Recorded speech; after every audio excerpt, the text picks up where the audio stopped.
Hey, ladies and gentlemen, welcome back to the channel. As always, it is Nick here, back with your daily crypto news and analysis. And today, we're going to be talking about Ripple and XRP. But before we fully jump on into this video, for all those XRP holders out there, comment down below when you think the SEC case will be finished. I'd love to hear from you guys, and also hit that like button if you haven't already. And for those out there that are not subscribed to the channel, over 50% of you are not. By the end of this video, if you guys did find the content interesting, maybe you learned something new, whatever the case may be, definitely consider hitting that subscribe button and turn notifications on to never miss a future update. But with that being said, brace for impact. So we had the monthly candle close. Yeah, volatility is going to be very interesting to see today, because one, we already had the S&P 500 gain the most and had the best January since 2019. And this is very interesting. So as we focus on this, we also focus on what else is happening. So the FOMC meeting is today. This is where we do see the Fed choose a rate hike increase of 25 BPS, 50, 75. We don't know. We have to wait and see. But, if we do get 25 BPS, we are expecting a big move in the market. If we are expecting 50 BPS, then we are expecting much lower price action in the market. We have to wait and see what exactly happens. But we also do have Apple, Amazon, Google earnings. We also have the payroll data on Friday. It's going to be a big week for the rest of this week. And yeah, I'm expecting some volatility. So please buckle up and brace for impact. We are already starting to see a few big names coming out, and starting a little bit of a different story to the overall headlines now. We're starting to see JP Morgan say that the biggest risk to the market is no recession at all. And it's funny because we just recently seen Janet Yellen say, hey, there's a big recession risk now in 2023. And it's like all of these narratives now are changing. So I would not be surprised if we start to see a big volatile week for most financial asset classes, including crypto and stocks. So definitely prepare, because it seems like there's going to be some sort of manipulation, something happening where the markets do get played a little bit. And I also said it on Twitter just the other day, because talking about the S&P 500 and how there's a strong gain in the market, I'm pretty sure I said it yesterday, where I was talking about how the portfolio is hitting new all-time highs. So I'm kind of a little bit, I'm just going to say it right now, I'm a little bit cautious right now. I said the portfolio is hitting new all-time highs.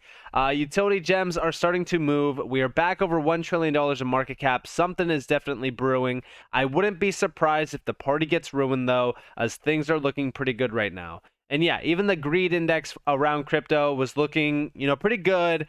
So when we go over here to the FOMC meeting, what better catalyst to screw everything over than the Fed? The Fed has screwed us over many times in the past.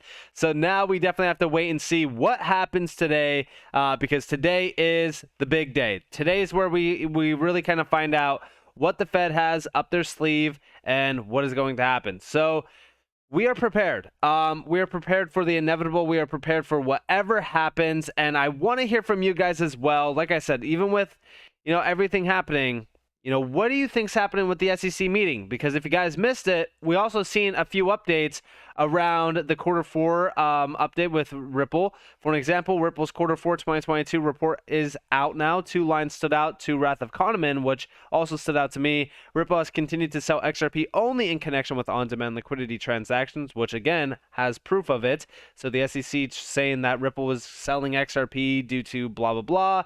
Well, guess what? It's only related to utility aspects. Ripple has also been a buyer of XRP in the secondary market and expects to continue to undertake purchases as on-demand liquidity continues to gain. And also, Anderson has a little bit of an insight on these on-demand liquidity payments and stuff like that. So 60% of payments on RippleNet were sent through on-demand liquidity during 2022. This calls for celebration because we were at 25% just recently. I think that was 2 years ago now. So things are changing fast with RippleNet and XRP powered on-demand liquidity. From Q4 2022 XRP markets report just released, it's a great sign that an increasing share of RippleNet payments are sent through on-demand liquidity. And yes, I agree fully. It really does show just how much things change in such a short amount of time. When we do see Ripple has processed nearly $30 billion worth of volume and 20 million transactions since RippleNet was first introduced in 2022. Approximately 60% of those payments were sent through on-demand liquidity. Awesome to see. And yes, we do have the quarters report or quarterly report over here.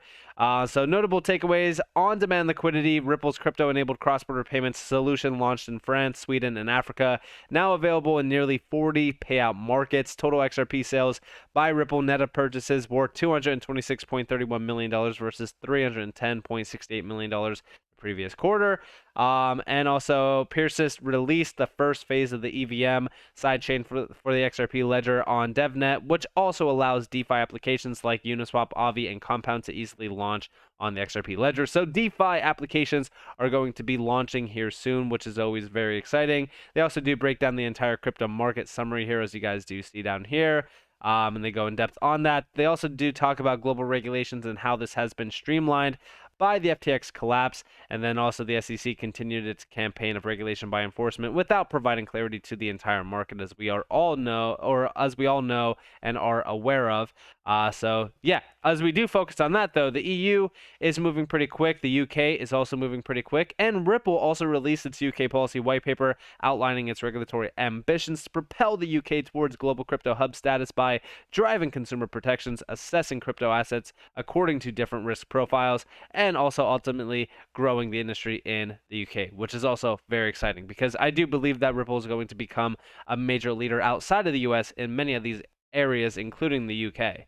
But also, here you guys have the XRP ledger on-chain activity. You can see the transactions on XRP in terms of like the XRP ledger. You can also see XRP burned for transaction fees. You can also see the average cost per transaction, and also the trust lines, number of new wallets, and all that kind of stuff. In Q4 of 2022, we did see 228,143 new wallets, which is awesome to see.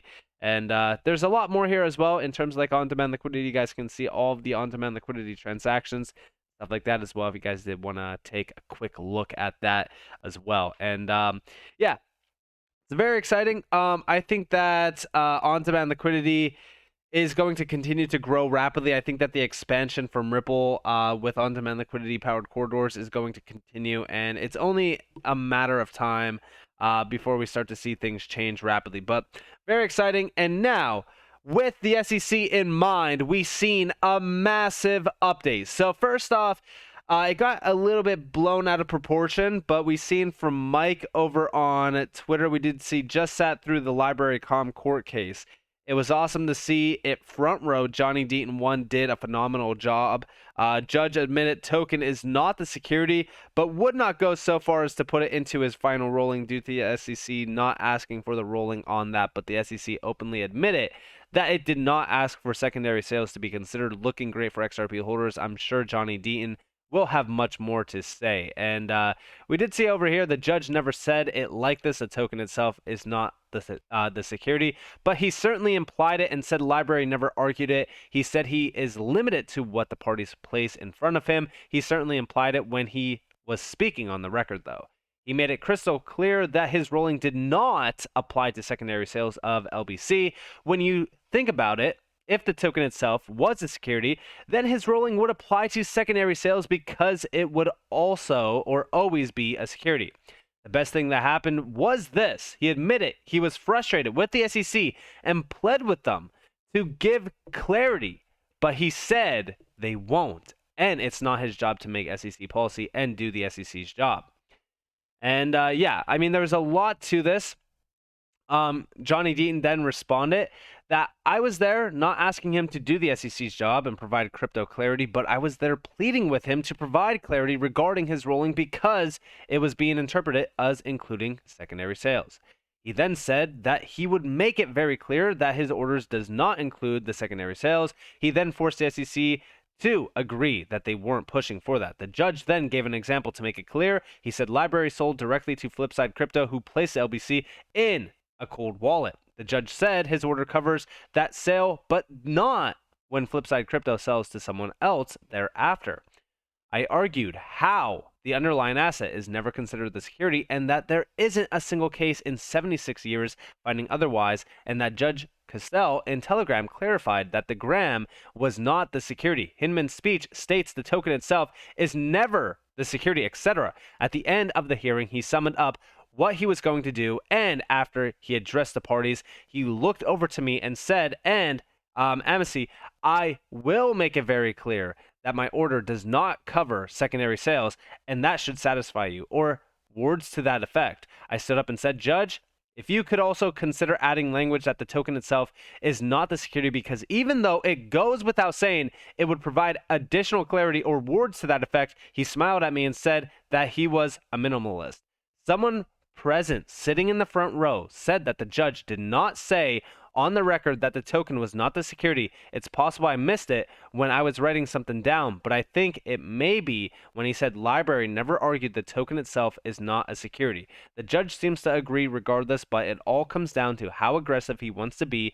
He made clear that secondary sales were not being litigated by the SEC, and that's why he intentionally didn't address it in the first order. We will see when the next ruling comes out, but nonetheless, this is incredible for XRP holders out there. This is a big win, and listen closely to this video from Johnny Deaton himself. We do see Attorney Deaton brings a victory home for the entire crypto ecosystem. And here's Jeremy Hogan, first word from the SEC versus library hearing. The SEC admitted on the record that the token itself is not security. This is where that entire breakdown does come from, but listen closely. We all know how the SEC loves for it to be vague so that they have maximum prosecutorial options available to them. So that's why we got involved and said, listen, that's disastrous. You still please have to address this secondary market issue.